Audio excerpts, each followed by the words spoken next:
Hello, everybody, and welcome. If it's Wednesday, it's Warhammer, and we are here with another episode of Warhammer Weekly. I'm here broadcasting from my secret bunker, very nicely appointed secret bunker. I am ready in advance of all the flames that these rumors that we're going to talk about tonight are undoubtedly going to start. I couldn't be at my normal location. You know, I wouldn't want that to be firebombed. So, joining me as always is my co-host Tom. That's right, his real name tonight. How you doing, Tom? Hello, friends. I didn't even know if you'd know how to respond. I don't. I'm incognito with all the facial hair this time. Certainly. Your wife's on vacation, so hence I understand the growing out the facial hair. Yeah, it's like taking a vacation from work when it happens. You don't shave. Joining us also from the lost episode of Warhammer Weekly, coming back for the second time. We missed him the first. We loved him and had a great time with him, but you missed out on all the wonderfulness. Is Michael from Doom and Darkness. Mike, how you doing tonight, sir? Yeah, good, thanks. Thanks for having me. I think my face must be like Kim Kardashian's ass, and it broke the internet last time, so fingers crossed it all works out this time. I would like to ask our users to please make a GIF of that few seconds of the snippet of this recording of Doom and Darkness saying, "My face must be like Kim Kardashian's ass," and we can just put that on loop. That'll be great. You can open your battle reports with that from now on. Doom and Darkness, my face like Kim Kardashian's ass. All right. So, welcome everybody. Big week for Warhammer rumors, and it's only going to get bigger from here, folks. We're on the downhill now. It's time to start sliding into home. We're rounding third. And the third base coach is just going like this, just swinging. And now that I've lost everyone with a sports reference, let's go ahead and continue. So the first thing to talk about is obviously the Age of Sigmar. So Tom, I'm going to screen share and actually show this picture. Why don't you take us through? Yeah, absolutely. So I'm not sure if it was from the cover of a book or if it's an advertisement. I mean, there's a UPC on it. It's White Dwarf. Is it White Dwarf? Okay. Yeah. There it is. And so I think Vince is going to pull it up. That is not it. There you go. There it is. It is coming from White Dwarf. There you go. July 11th. We have that red date, and with the 4th being the pre-order.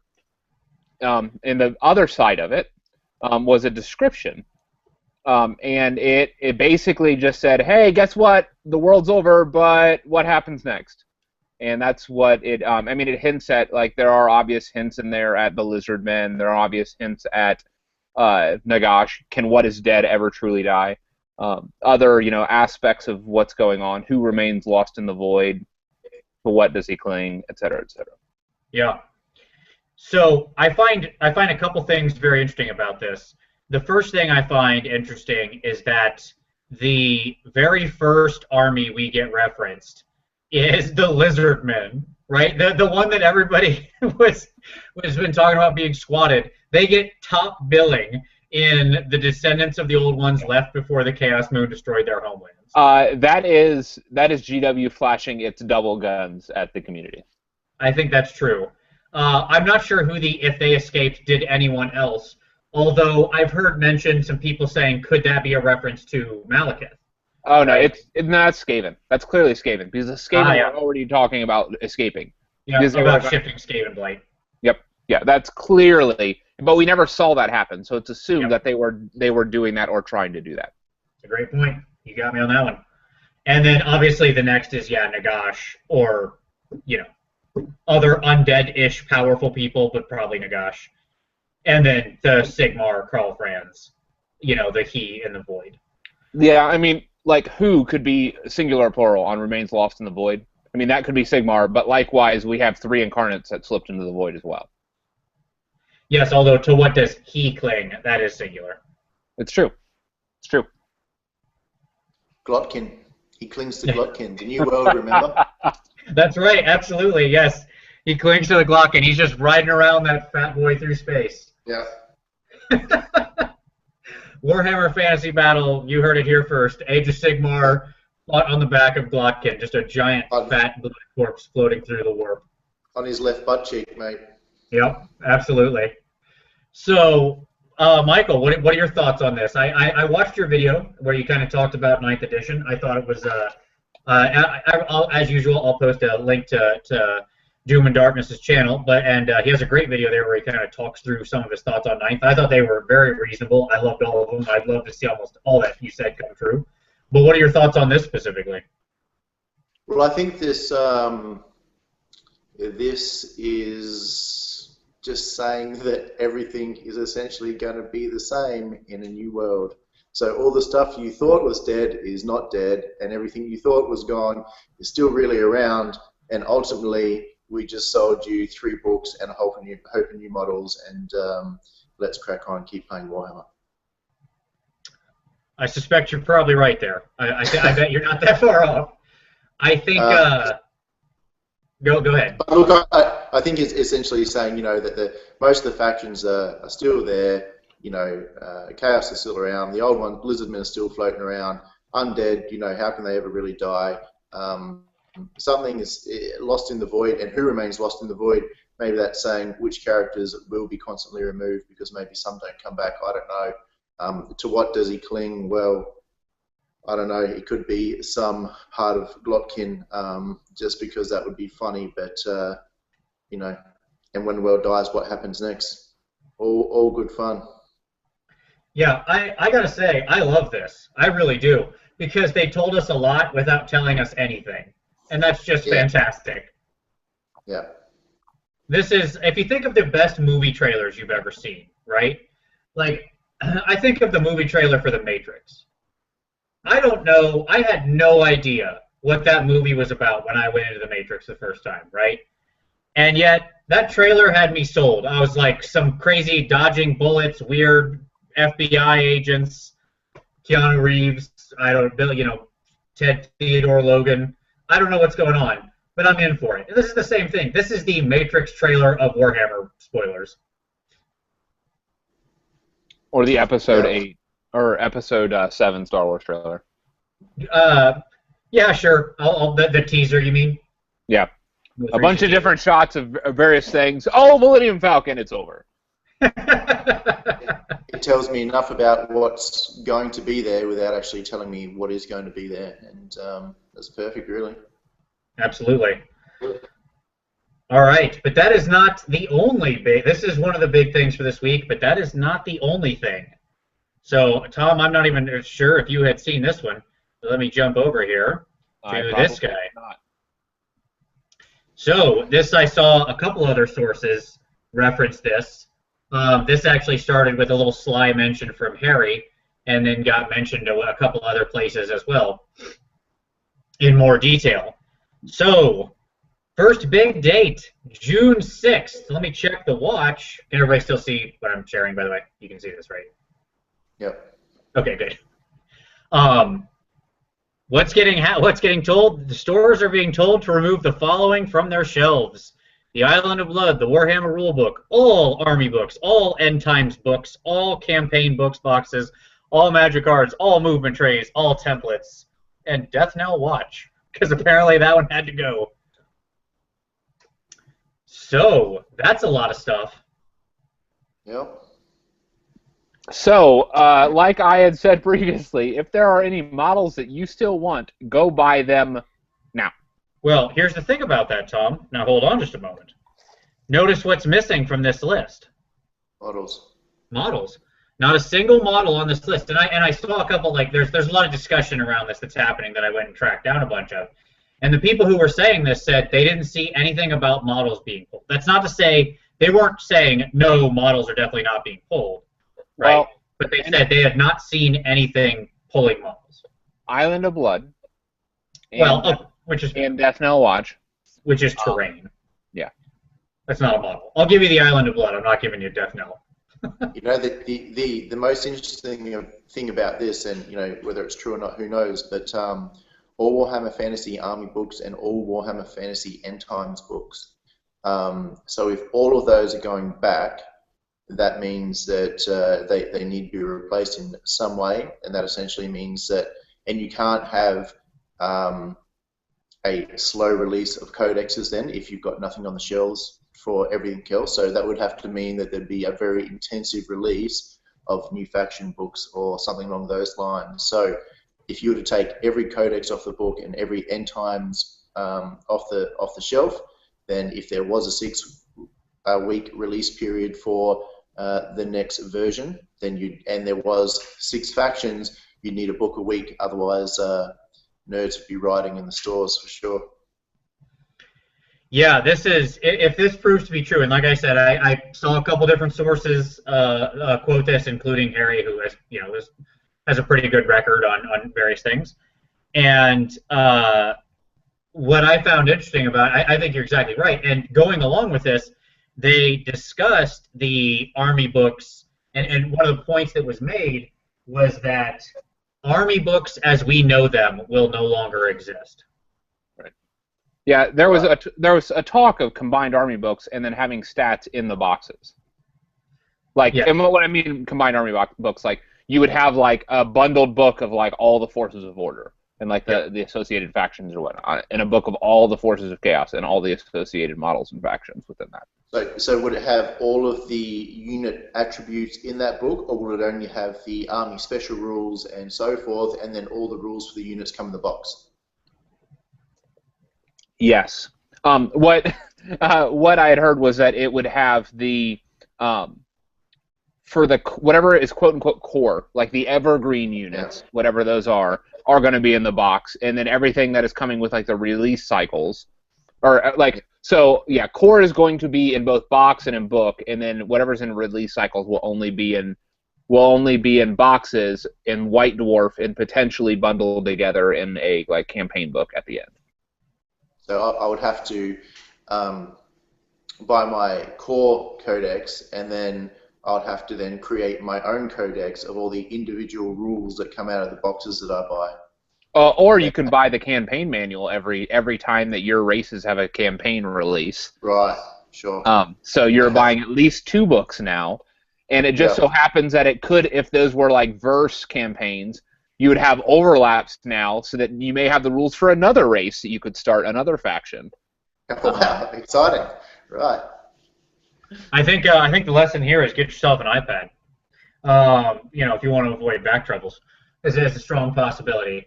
But yeah, I like it's clear. This is. I don't recall this ever happening in between other editions.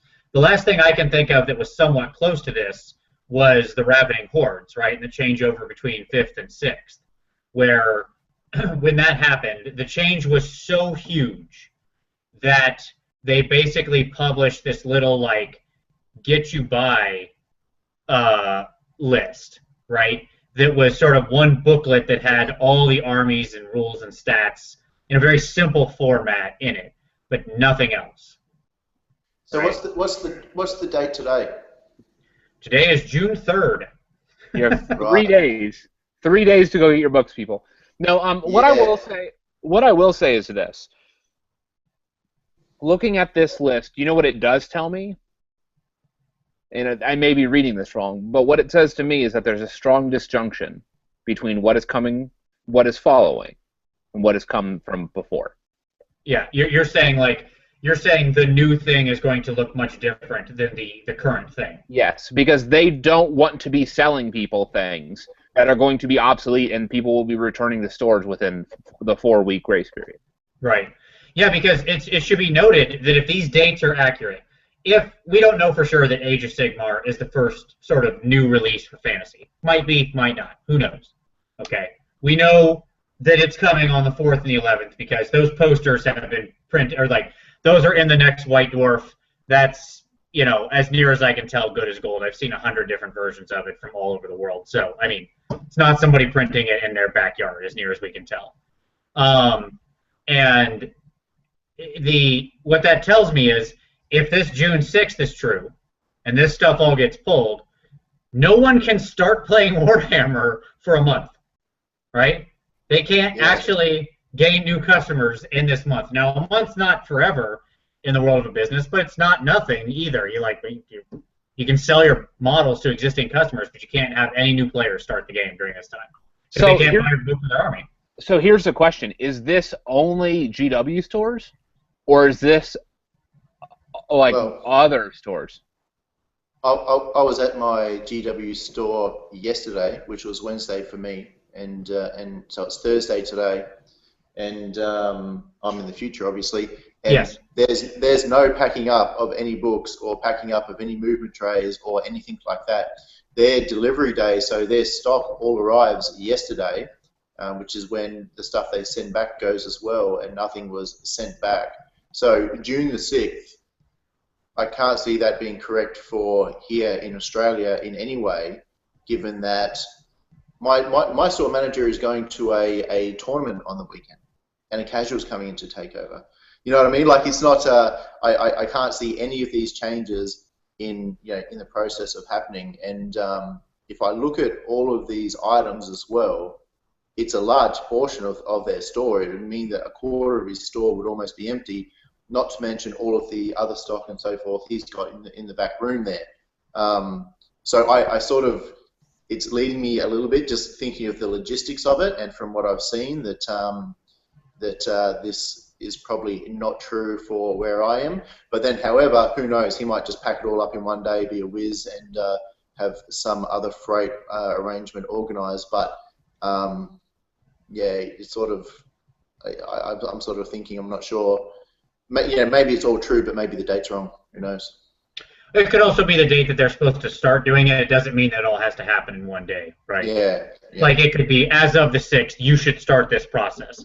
They're a worldwide organization. They understand it's going to take weeks to do it, so they want to give everybody a full month in between this date and the sort of pre-order or whatever of Age of Sigmar. And right? this again is pulling off shelves. That doesn't mean that it's not going to be in the back being boxed up. Right. Yeah, the difference between taking it off the stock or off the customer-facing area and being in a back room and being back at headquarters is a big difference. I know every time that they've taken things off the shelf to send back to warehouse, it's gone from store to warehouse only, and obviously this is different to that, but they do take it off the shelves, put it in one big pile and say, last chance, buy what you want before it goes. But who knows? Yeah, so exciting stuff there. Definitely some, if that turns out, like, that's a big one. Those are a couple big shots across the bow for sure. That worries me, Vince, because I don't want to see just the Age of Sigmar, say, box set out for 6 weeks and nothing else on the shelves or whatever. But I don't know. Well, if it makes you feel any better, there was another rumor source that, another rumor that came out was sort of advertising for the Age of Sigmar, which that picture we've seen is part of. It actually starts this coming Saturday, okay? So, like, over the month, they're actually going to be doing a lot of, like, advertising. Well, did Vince freeze out? I don't know, maybe. Yeah.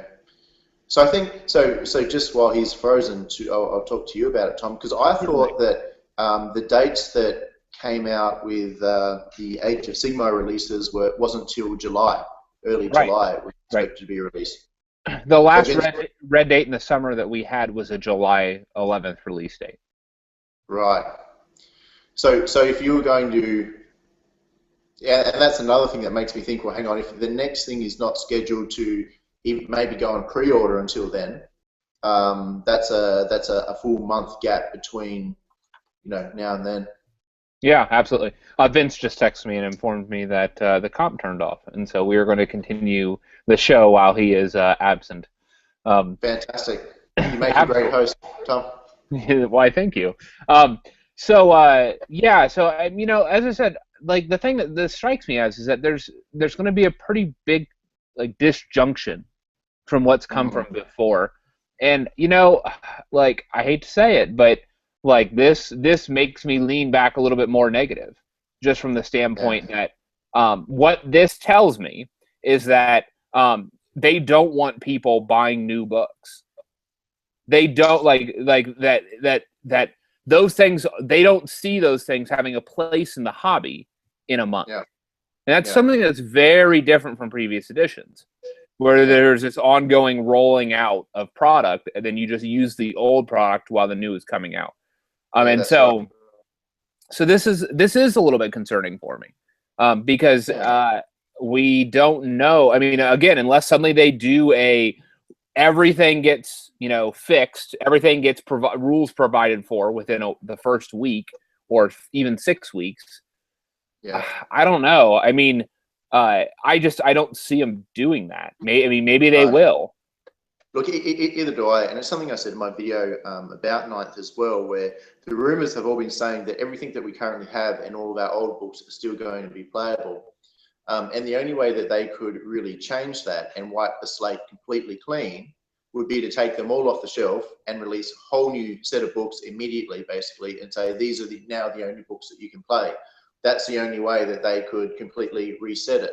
Otherwise, you're in the same situation like we had before, when even if Beastman isn't released for another 4 years, you've still got the existing book, the existing models, and you continue to play until it comes out. And I thought that was the way that they were going to update the game and transition to the new Warhammer. But if these rumors are true, then that's not it. But I don't know.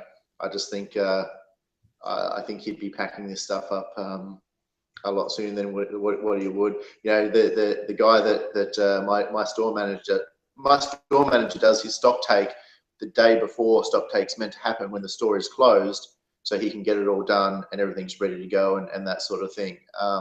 So normally, if something like this was to happen, I would imagine he would have it done the night before the store opens. That's the sort of guy he is. So the fact that nothing like this has happened maybe makes me think that maybe those dates, who knows? Yeah, and again, it could be a regional thing based on their own corporate, like their own local and like their own networks and distribution stuff. Yeah. Again, but that said, I don't know. I just I'm very again, these rumors have me on edge. I'm not sure what to expect kind of on the other side of this. And what does this mean for local game stores? Not just, can local game stores have these books on their shelves, or have they been informed that they need to ship all that back because that is going to be an unsupported game in 4 weeks? Well, I can ask and probably send you a message next week. I can go to the non-GW hobby store, and they are fairly liberal. I'll say it that way, and I should be able to find out, if there's any logistical changes. They'd probably be happy to let me know. So I could certainly find that out and let you know privately in the next few days. Certainly. Otherwise, we'll know in 3 days when they get pulled from our local game stores too. Yeah. That's the flip side. Yeah. Save me the trip. Welcome back, Vince. Thank you. Yes, my laptop decided to randomly shut off, so that's always fun. I'm on a different computer today than I normally am, so good times. I blame you, June. I think it's your fault, clearly. Well, now that Vince has abandoned us and we've just been going on our own topics, and we've probably blown out the schedule and the time frame, I don't know where we're meant to be up to, but I just wanted to say, so there was a rumor as well that said that the Age of Sigmar was not a new starter kit, but rather it was a board game. Yes. Yep. So is that something that we think is true, or we think it's not true? It's garbage. I think it's both. And here's what I mean by that. I think it is the start of the new look of Warhammer, but is not the total game. And we will see other things that look like a more traditional starter box through the campaign releases as the releases progress. I think we need to change our entire perception of what this stuff looks like, because I think most of what we've seen before is going to be what we see in the future. Yeah. So but a big part of me hopes that the Age of Sigmar is a board game and it's a redone Hero Quest, except I'm playing the Incarnates. Oh yeah, it'd be awesome. Yeah, I'm totally down for that. Yeah, that would be fantastic. They just did Space Hulk. They just did the bloody Assassin game or whatever for 40K. Yeah. And what a great way to release some very simplified rules, which are then built on for Ninth, is to release something very much like Heroes Quest, but in the Age of Sigmar, the world is ending and you're trying to prevent it. And what's behind this door? There's orcs with cleavers. Fantastic. So a quick answer to your question, possibly from one of the viewers. who left us a comment that said he talked to his GW staff member today, and what the information he was given, as they're going to be able to start talking about. I imagine if the advertising is going to get posted all over the stores, which the other thing that was shared was that apparently the GW stores got in like piles of advertising and posters and stand-ups and just stuff to talk about Warhammer Fantasy. So I mean, that's a big marketing push. They're clearly going all in on it. But this person related to him that Age of Sigmar is basically a sort of skirmish system that's sort of the pre-system into ninth, right? And that kind of thing. That it is sort of an onboarding. Yeah. Great. Well, I'll probably, as long as it's not $500, I'll probably buy it. It'll probably be 150. Yeah, probably. No, I bet you in Australia it'll be 300, mate. It'll be 300 or 350. I guarantee you. Yes, when I heard your prices that you went through in your video of your releases and what they were going to be structured like, I was like, good God. Yeah. Oh, you poor Australians. First, you got to live through, psychotic four-wheeler riding lunatics out in the desert wearing shoulder pads with spikes on them trying to chase you down when you go to the store for milk. And then you got to pay $90 for a special unit. A box of freaking toys, that's right. Yeah, because they didn't see the last episode, they missed all of my timely and good Mad Max humor, I think, from our last conversation. So now it's too late. Yeah, that's right. And you don't have your homemade Mad Max Fury Road thrown on you, do you? I don't, no. And surprisingly, I didn't make my luggage for this trip. Yeah. Yeah. All right. So, yeah, there's a lot of stuff, and clearly we're going to know some more very soon. So, anything else come up that people wanted to touch on? All right. Well, I think the obvious one there is stay tuned, because I get the feeling as this month progresses, the information is going to start rolling in pretty hot and fast. Because if we're already, if you go into your Warhammer, your Games Workshop store next week, there's a bunch of advertising around, well, it's going to be time to start talking about it, right? Even GW has clearly lifted the code of silence in this particular case. All right, so that brings us on to our hobby time discussion. So, Michael, what's on your table? You're the guest. You get to go first. What are you working on? Oh, right. Okay, so I've just I've almost finished basing my Dark Elves, which is good. And then I've got this Mad Max thing I'm building at the moment as well. So this is a Cold One chariot. I was just putting that together before the show, and I just finished a Scourge Runner chariot, and I'm going to put my Beast Lord on that thing, and I'm going to run around and shoot things with my harpoon pew pew. Because everything else I'm doing with my Dark Elves just seems to be too freaking strong. So let's have a bit of fun. Yeah.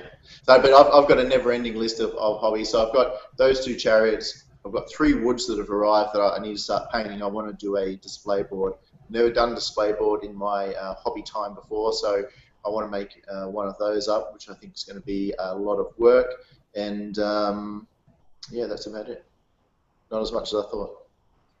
Oh, hey, no, that's good. I watched your battle report with your Dark Elves as well as your after-action report on the Dark Elves. Yeah. Now, to be fair, you weren't facing. I mean, like, yeah, there's a lot of Juggernaut riding characters, and I'm not ever underestimating Skull Crushers, but there's no spellcaster. It wasn't the hardest of hard armies. I love the army because I love a good Khorne army. Yeah. But I think the thing is that so it's not so much and I'm going to digress. I apologise, but I'm the guest, so I'm calling the shots. There you go. The thing I think about the Dark Elves is that it's not so much that everything is overpowered, but because you're so good, you're very good in every single phase. You are given a tool to deal with absolutely everything. It's like the Empire, where you're completely versatile and have the option to deal with everything.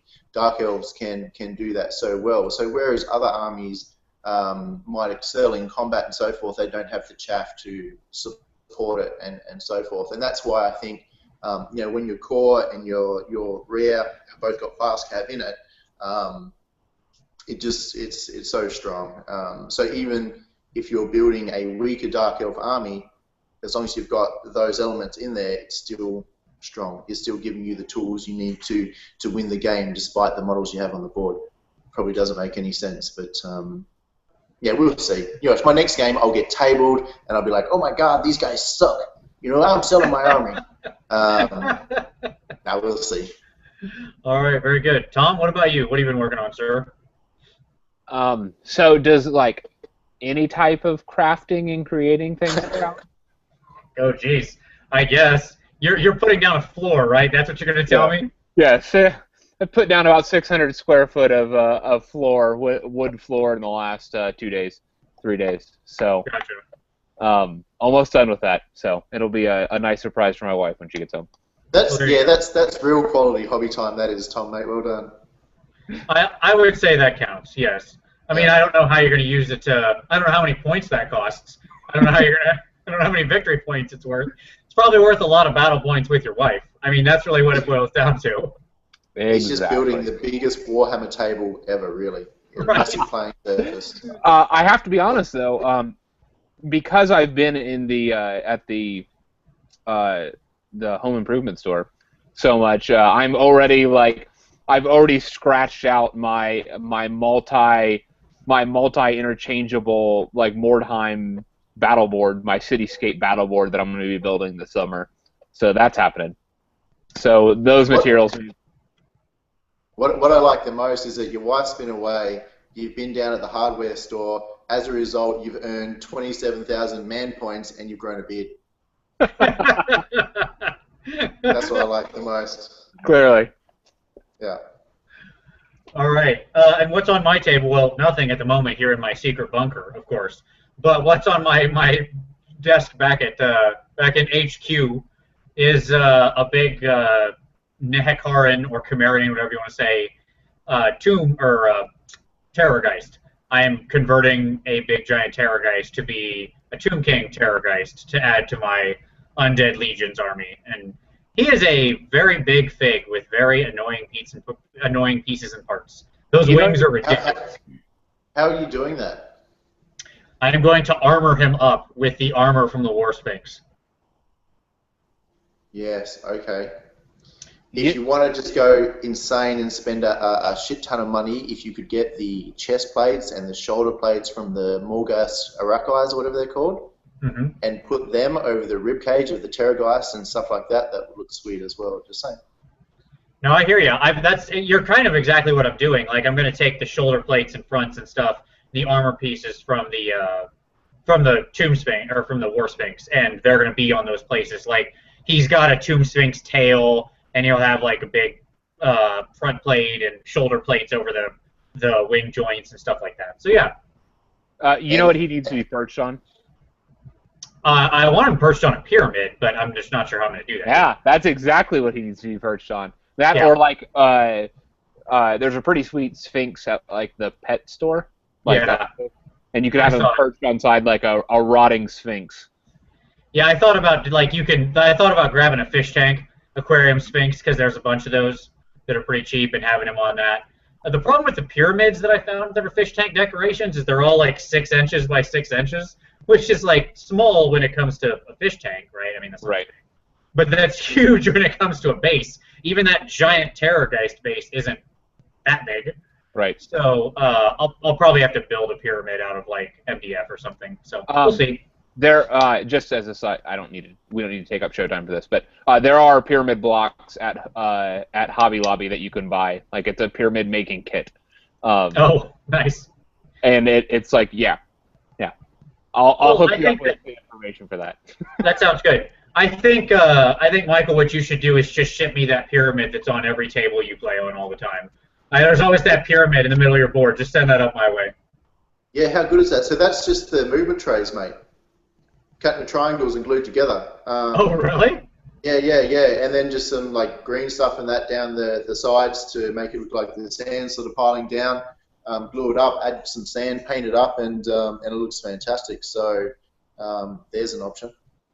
I'm going to go back and watch your video, zoom in close and try to figure out what that is, and if that works, very quickly before the 6th, I'm going to go buy a movement tray set, since that's one of the things going back. Yeah. Clearance that out. I'll take all your movement trays for pyramid building. Make pyramids out of them, that's right. There you go. All right, very good. But it'll be a while before I finish him. He's not going to be done until the middle of the month because, of course, in 2 days I leave on the world tour to drive around the country and play Warhammer with everybody. So there will be no hobby time for me. Who does? You do. You're going on a world Warhammer tour. That's correct. Now, because I'm in the United States, I can say world tour and mean never leave the United States because that's how we work in America. Yeah. Okay. I was going to say, you're coming to Australia, mate. I would be happy to table you if you come this way. But okay. You mean the world, America? Okay. Yes, exactly. You know how America doesn't know that there's anything outside of itself. Yes, that kind of world. What would Furion say to you right now, Vince? I don't think he would agree with my perception of the world.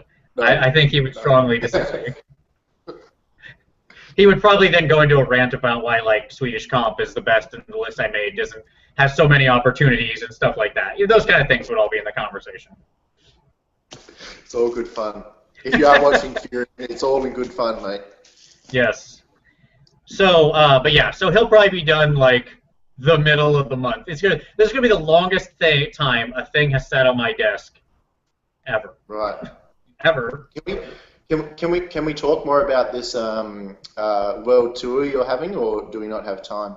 Sure. No, let's talk about it. We got So, because this is the first I'm hearing about it. Maybe you've spoken about it in some of your paint-a-sodes or something. But so just quickly, where are you going and who are you playing? All right. So I will run through this quickly. I am going to New Jersey to visit the Sustainable Center, Long Island Wargaming, and Mitch Cowan. And then I am going to. I was hoping to see old Naren Zaid. Of the Hammer Bros as well, but he has a previous engagement that weekend, so sadly I won't be able to see him. And I'm going to head down south to North Carolina to visit with Matiram and the Narrations and Lamentations boys. And then I'm going to go short jaunt over to see Once Bitten and get a couple games on with him. We're going to go to Atomic Empire, which I'm looking forward to. I've never been there, and it's supposed to be a really amazing store. Then I'm going to head over to Texas, just a right next door trip over to Texas for people who don't live in the U.S. This means nothing, but whatever. It's a long distance. It's bigger. This is driving across Europe, like a lot of Europe. Yeah. So going to Texas to visit the Lone Hammer crew. Right. And then I'm going to finish. Well, I guess not finish, but then I'm going to go see Lord Tremendous in Louisiana, and then I'm going to head up and finish with my good buddy Tom here, who I'll spend sort of the last day and relax, and we'll push some figs around there. Right. So can we expect battle reports of all of these games from you? I do plan on recording everything. Yes, since this won't be my normal like doubles match, and there will be painted armies on the other side of the table, not the proxied or gray nonsense that most of my opponents usually have. I will actually try to battle report all this, yes. So you can look forward to a bunch of crappy battle reports. Right, okay. Well, make sure you take the hardest list you can and table Lord Tremendous, okay? I need to, what I plan to do is I'm taking 3 armies, and I'm taking everything for those 3 armies. Like, I'm literally loading my car up with armies. I'm taking about 5,000 or 6,000 points of each army, at least. Yeah. And I am just going to have lists, and I'll just kind of hold them up and be like, dealer's choice. You tell me which force you want, and I'll pick the army list. That's how it's going to go. You want to fight Skaven? I'll pick one of my 3 Skaven lists. You want to, and so on and so forth, right? You remind me of that show where the karate guy goes around the world and fights all the different martial artists. I don't know if you've seen that or not, but it goes around and gets beaten up by everyone, basically. Absolutely. Yeah, this is much like Street Fighter. Yeah, like, yeah, this is original Street Fighter, yes, or Street Fighter 2, I guess, the good one. So yeah, awesome. I imagine I'm going to drive around the country and get my teeth kicked in, but that's okay. I'm looking forward to it. Nah, it'll be fun. I'm looking forward to it as well, mate. So it should be a good time. All right. Yes. Let's move on. Let's move on to our feature segment for this week, which is the Proud Nail. And the Proud Nail is that one thing that sticks up and catches your hand every time you drag your hand across that board. You've been doing a lot of carpentry. You have proud nails in that floor, Tom? No, All right. they all got pulled. Okay, good. So, the proud nail in gaming is that little thing that bothers you. It's not broken, it's not bad, but it bothers you. It just gets under your skin. It's the mosquito bite of rules or fluff or whatever. And so tonight we're going to talk about our favorite army and the proud nail we've got with the characters and the war machines in those armies. So, some little thing with the characters in our favorite army and the war machines in our favorite army, and how we would fix them. So, Doom, Michael, you're the guest. As usual, you get the blessing and the curse of going first. Why don't we start with characters? What's your proud nail for your favorite army, and how would you fix it? Right, I'm going to talk about a few different armies. I'm going to break your rules, sorry. But so first, the first thing that comes to mind is Tomb Kings, right? Yep. And so for me, thematically, and just to have the funnest Tomb King army or Undead Legions army you can have, you have to put a Tomb King on a chariot and put him with chariots and ride to war, right? Because that's how you do it, and that's how the book wants you to do it. But in that Undead Legions, it says, sorry, in the Tomb King book, it says a Tomb King can only be put on a chariot in a Tomb King army. So thus not an Undead Legion army. So it irks me. It's not broken, it's not anything, but it just shits me to tears that I can't play an Undead Legions list with a Tomb King on a chariot. Right, so that's that one with characters. If I may have a response to that, I think there is a defensible rules as intended to allow that, and I have convinced all of my opponents that is the case, because I have like Sceptra and like a Tomb King model on chariot, and by the way, people who are going to play me, you can expect that that's one of the Tomb King's armies that's coming, so I hope you all find that convincing as well. I don't think I would ever play an opponent that would have a problem with it, but I know I'd be playing in the store and there'd always be that one douche who comes along and says, oh no, you can't do that, and it would ruin my game trying to have this discussion and try and convince him why I can do it. But yeah, that's the thing that irks me the most of all the characters, I think, when it comes to mind. And what else are we talking about? Another proud nail, let's go to Warriors of Chaos, because they are close to my heart. It's such the models are so beautiful, and the most beautiful models are the worst. Right? Yes. So okay, there's a certain build I can take which is very, very strong, and then there are this whole range of fantastically looking models, but if I want to take them, I kind of have to lose. You know, my Dragon Ogres and Dragon Ogres are my example of that. Slaughter Brute. Sorry? I said the Slaughter Brute, or the Vortex guy, Mutalist Vortex. Yeah. He's basically a war machine, so he counts in this discussion. He's basically okay. We'll do that then, and we'll leave that for my war machines. All right, fair enough. Tom, what about you? Characters, proud nails in your armies. What do you got? Is your complaint that all the high elf characters are just too good? Maybe. Maybe what I would say is one of my proud nails is that I don't feel like I can take any high elf characters without hearing bitching.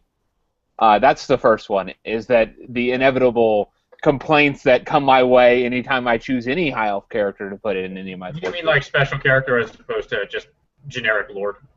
Yes, yeah, like any name. Like when you said characters, I assumed you meant named, like. Could be either. I meant the total suite. Okay, got it. So that would be one of my proud nails for high elves. Another proud nail is that I like so there's two things that like characters can do. They can either be monsters, so like their abilities and things can point to themselves, or they can point to others. So it's like so either they themselves are a force to be reckoned with, or they're a force multiplier that's augmenting the troops that they're in, or some other aspect of which, by the way, this is why Malekith is so terrible, or so good in the Host of the Everking, or Return of the King, because he's both, and he's functioning in both capacities very well. And so I like force multiplier style characters, and Alariel is the only one that does that in the high elf list. What about just a level 4 mage, mate? That does it too. But what I would say is that magic is unreliable. Like, it's reliable sometimes, but cheese is always reliable. But yeah, regen is always reliable.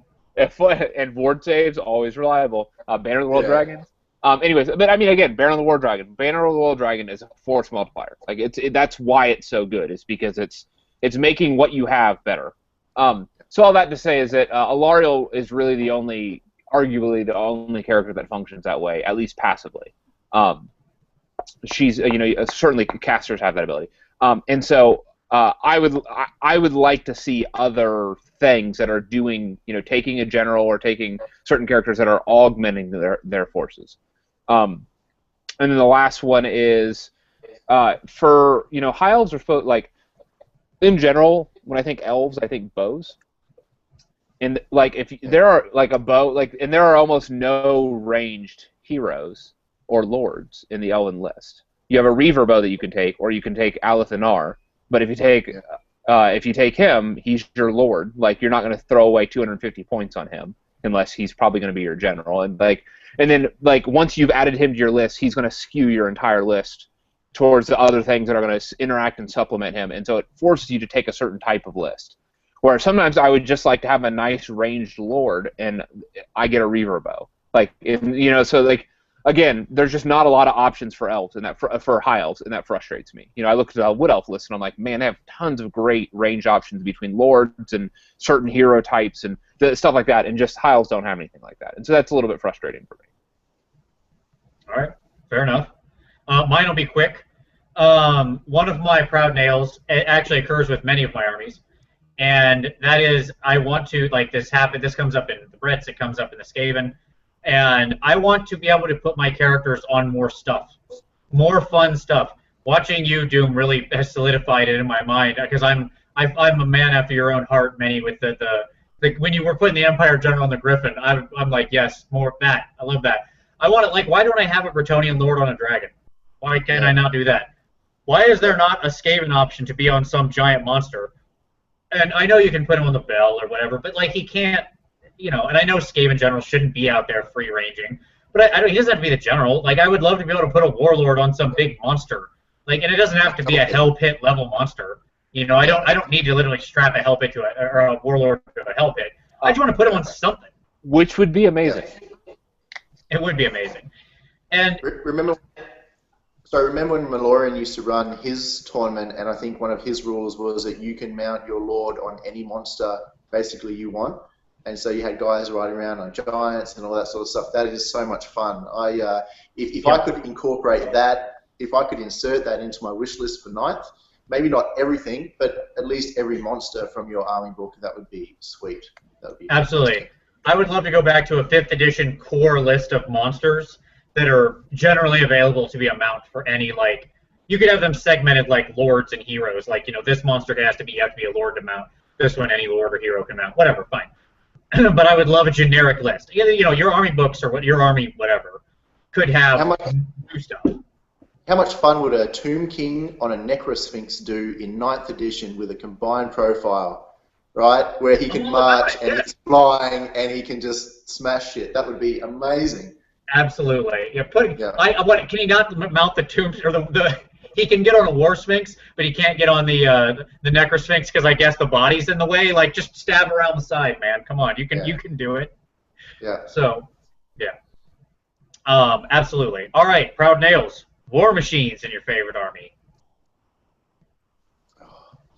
I have to go back to Hell Cannons, and I think I said this last time as well. It's probably not quite a proud nail, but they're something that people look at them, they go, oh my god, you've got 2 Hell Cannons, but then most of the games you play with them, they do nothing more than a normal stone thrower does, and and that's hit or miss because you can have 5 games in a row where you don't hit a single thing.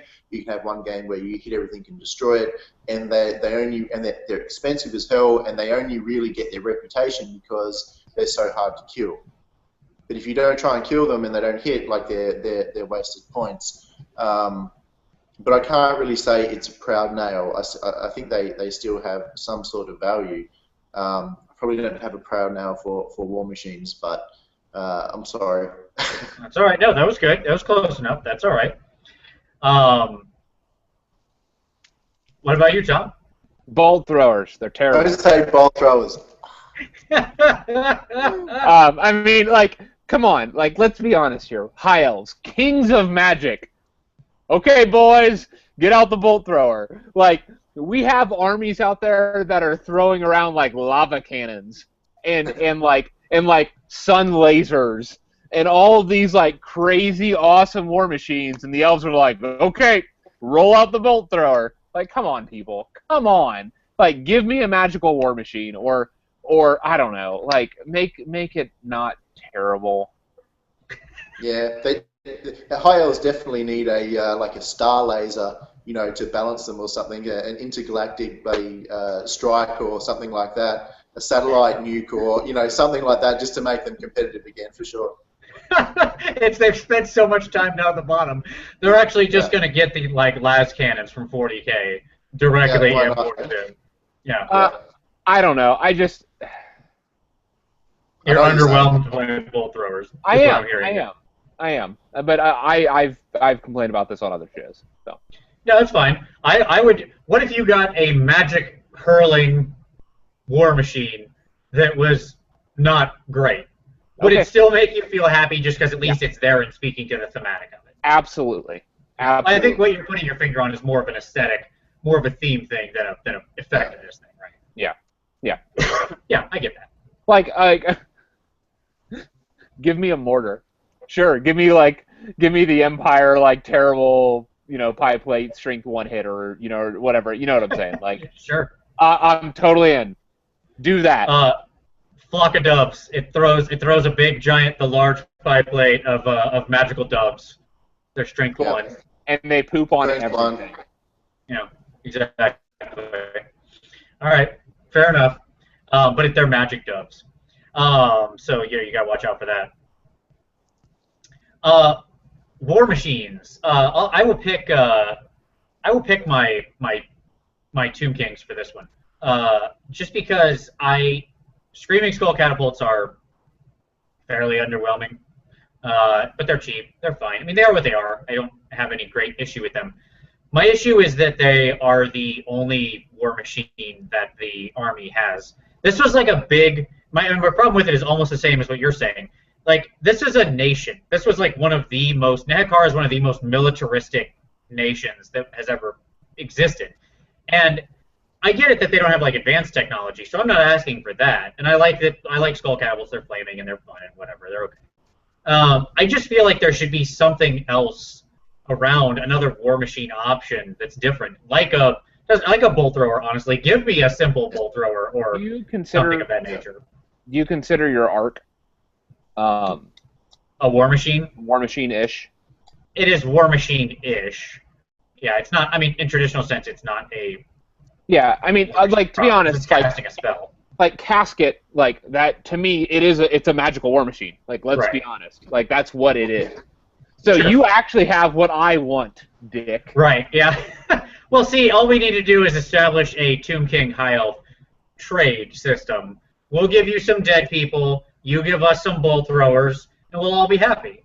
So there you go. How about we give you dead people, and you give us a casket? Well, dead people, as long as they're dead people who know how to build bolt throwers. Well, we'll just give you bodies. Fair enough. I think this is a situation of the grass is always greener, right? Like, it's one of those things. But hey, there you go.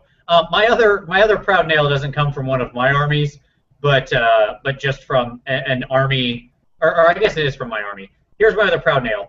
I hate the hate that the Doom Wheel gets.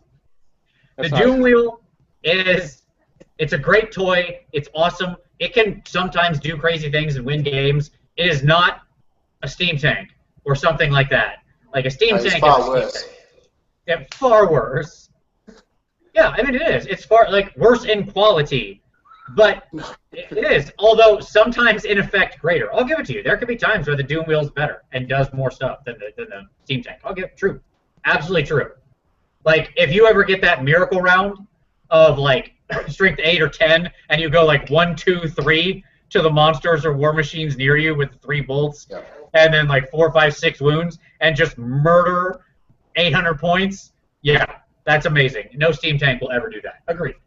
But it will just as often, you know, Paul K. had a battle report recently where he had a Doom Wheel in the middle of 3 Chimeras, in the middle of 3 chimeras and a lord, like some kind of like a demon prince, sitting in the middle of them. There was nothing else around it, and it sat there for multiple turns due to like how it was and the rest of the battle and being broken and coming back into the fight, and it never killed anything because it either like misfired or strength 2'd and didn't, whatever. Just did nothing. It just drove around, which is what can happen just as often, but more often than that miracle situation I talked about. That was a Doom wheel should ever be in. That is the most target-rich environment. There were 1,250 points within 2 inches of that Doom wheel, and it got 0 of them in 2 turns. To be fair to Skaven players, I hate the army, and I've watched them so many times just go whoop, whoop, lightning cannon, whoop, lightning cannon, doom rocket, bam, and the opponent's whole army is dead in 1 turn, and you just go, that is ridiculous cheese, that's garbage, smash this army off the board, or every game I watch is the same. So it doesn't matter who like if they're playing competitively, it's like the same list for everyone, but they've been dynamic and they've added a different warp seer or a different warp block engineer or something, and they're like, oh, I did this, it's fantastic, it's garbage. But, so that's what I've seen, but in my experience when I'm playing them, I've never had them just decimate me and everything go right. So I think it's very much like the time that, the cannons shoot off all your monsters in 1 turn, and that's it, cannons are broken, you have that attitude for the rest of your life. But the reality of it is that, when I go back, I haven't suffered from cannons for 30 reports at least. So I think it's probably very much the same thing. You remember that shocking time that the whole Black Knight bus was just destroyed, but in reality that probably only happens every 5 games or so. Right. Yeah, I think Skaven just forced the reverse bell curve more than anybody else, right? Like, they're not truly an inverse bell curve, but like if most armies are a normal bell curve where they tend to perform about here, Skaven push it more like this, where like they can swing really easily into the like we murder everything, we blow up and get murdered. It's shocking how fast it can swing back and forth. And truly, the reason I want a new Skaven army book more than anything else is because I completely agree with you on the one army. Like 2,000 points of any 2,500 point Skaven list is locked. It's the same list. Yeah. Like there is at most 500 points of playroom, and even that's probably mostly the same. Yeah. I think sorry to diverge again, but the rumours were saying that Skaven are getting a complete overhaul. They're going steampunk, and the army's not going to look anything like this today. And when I was talking in my my video about 9th edition, and I thought there'd be a mass move to 40 mil bases, and you sort of commented and said that you think some armies like Skaven will still retain their horde-like feel. I think I think Skaven are going to go elite, mate. I think they're going to. Yeah, I think you're going to lose all your little clan rats, all your shitty little cheesy crap, and you're going to have like 10 guys, and you won't be able to stick stuff. You'll probably still have your warp lightning cannons or something similar to that, because that's very unique to Skaven. But I think you'll lose that ability just to bog people down with the rats and make them work that way. Just my predictions here. Hey, could be. Look, here's the reality. I mean, my only issue with that is Skaven has been a horde army since its inception, right? So it would be weird to change it completely. Now, what's been good in Skaven? Crap, man. What's good in one edition of Skaven is not what's good in the next. That has changed every edition. Slaves are the best thing in the world. They're the worst thing in the world. Jezzails are amazing. Jezzails are crap. Rat ogres are fantastic. Rat ogres are crap.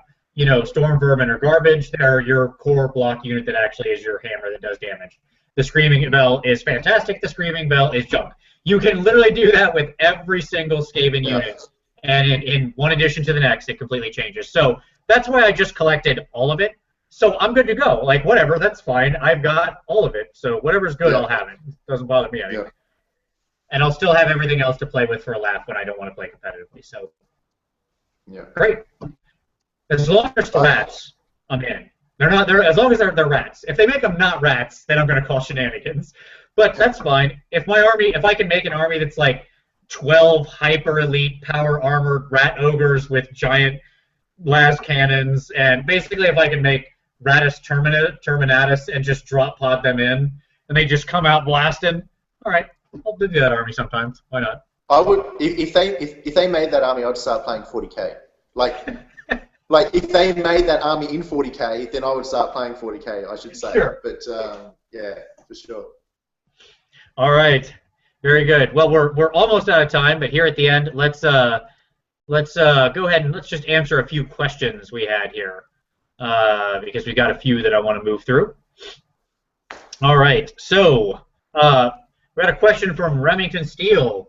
By the way, happy birthday, Remington. It is his birthday today. Happy birthday, sir. Happy birthday. And so his question is the following. If you could add a brand new unique war machine to your favorite army, what would it be? All right. So I think, Tom, you and I might have already answered this question, but what do you think, Michael? We'll let you answer it since we basically pre-answered this, so we'll give this one to just you. Geez, I don't know. I want so I'm a simple man, and for my empire, all I want to do is take bolt throwers. That's it. Maybe I can make them holy bolt throwers and give them flaming attacks to shoot out chimeras or some shit like that.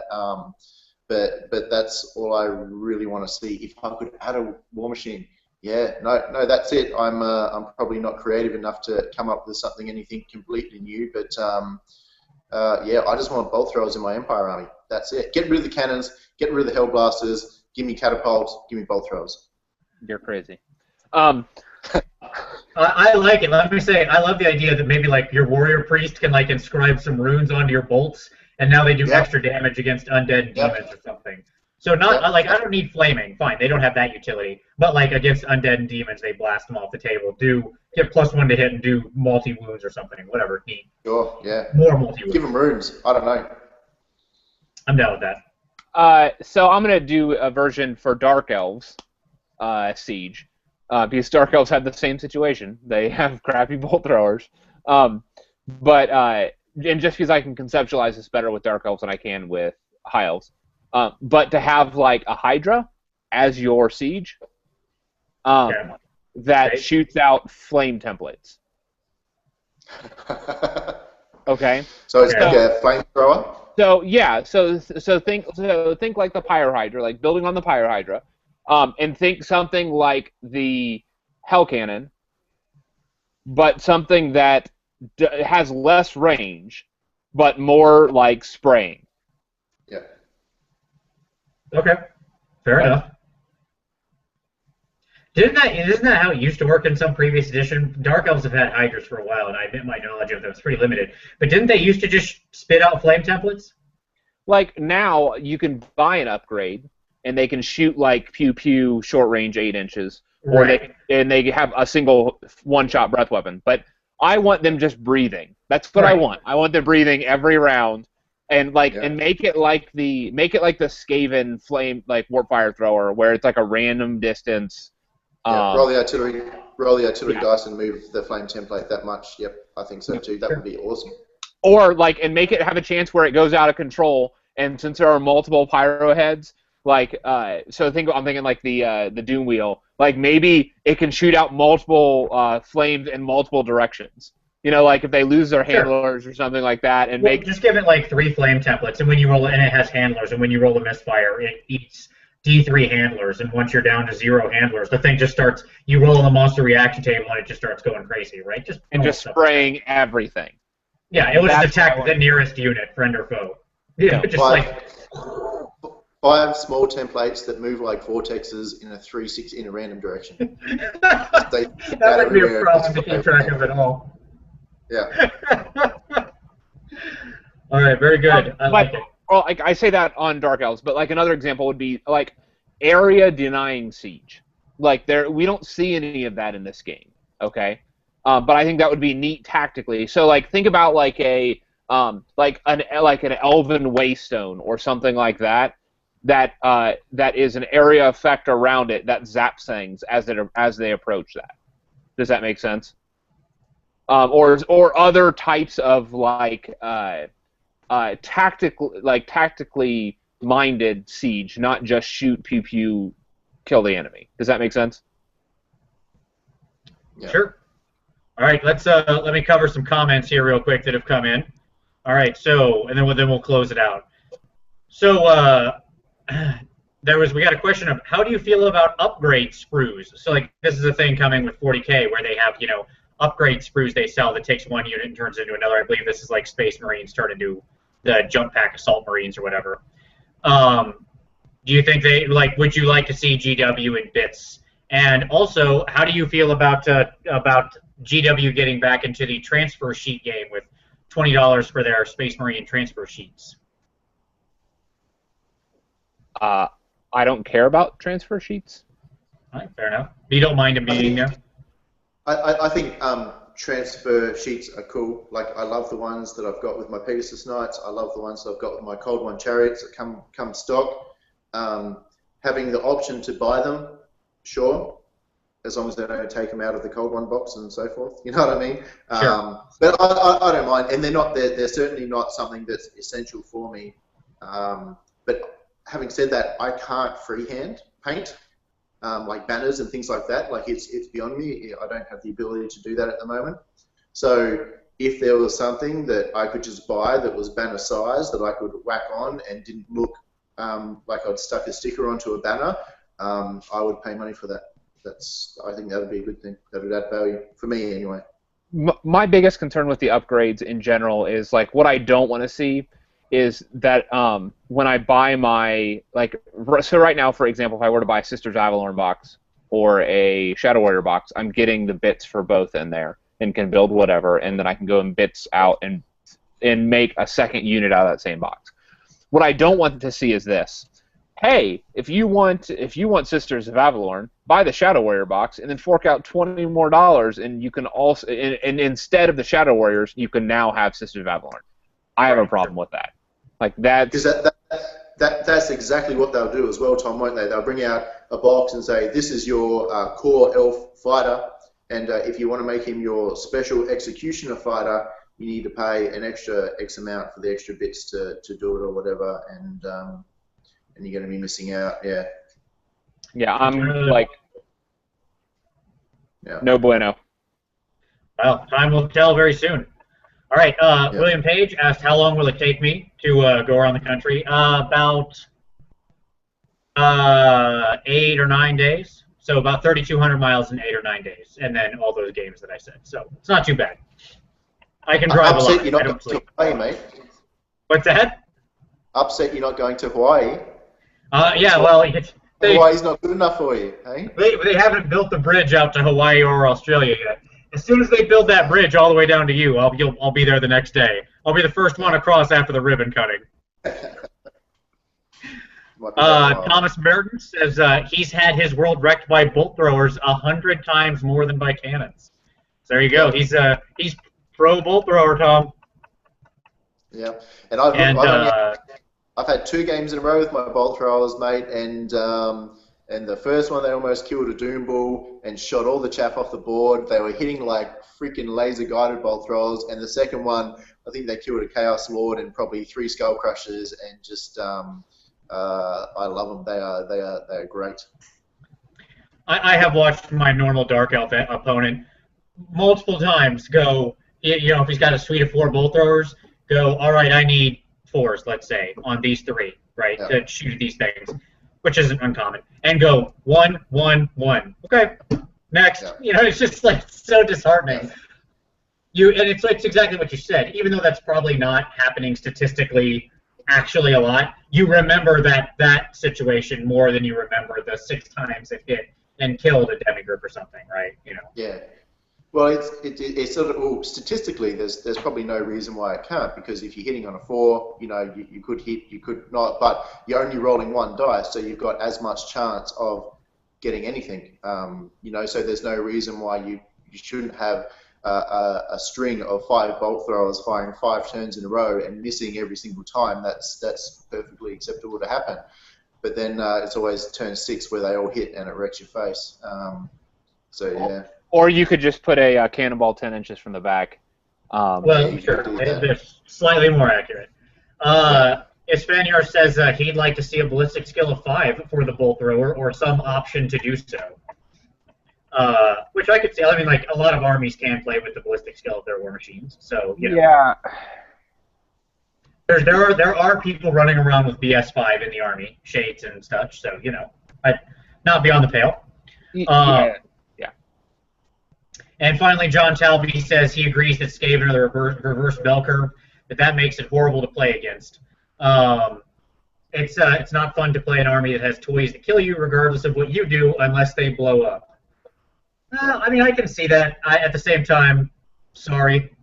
I don't know what to tell you, John. I love my little rats. They're in my soul, and I like my toys. All right, gentlemen, it is a little late. We went a little long, but that's because we got started a little late, and I dropped in the middle. So, Michael, been an absolute pleasure to have you. Any final thoughts as we leave out here? No, thanks very much for having me, guys. It's a fantastic show. Keep up the good work. And just wanted to get the word out as well about the YouTube Philosophers, which is Vince and his friends, recapping the end times. I've certainly been enjoying it a hell of a lot. And if you want something to listen to while you're paint, I suggest you head over there and listen to that because they're doing a really fantastic job. Thank you, sir. That's very good. Yes, we're all the way up through like chapter 3 of Archaon. We walk you through the whole story. I'll post a link to the whole playlist so you can. If you need about 50 hours of painting and you want to learn the whole end time story, we got you covered. All right, Tom, any final thoughts? No. All right, a lot on the horizon. Yeah. So, as always, stick with us because I'm sure the rumors and the stories and the leaks, it's going to be rolling in hot and heavy now, folks. The fastness and furiousness is just beginning. And as always, see you next Wednesday.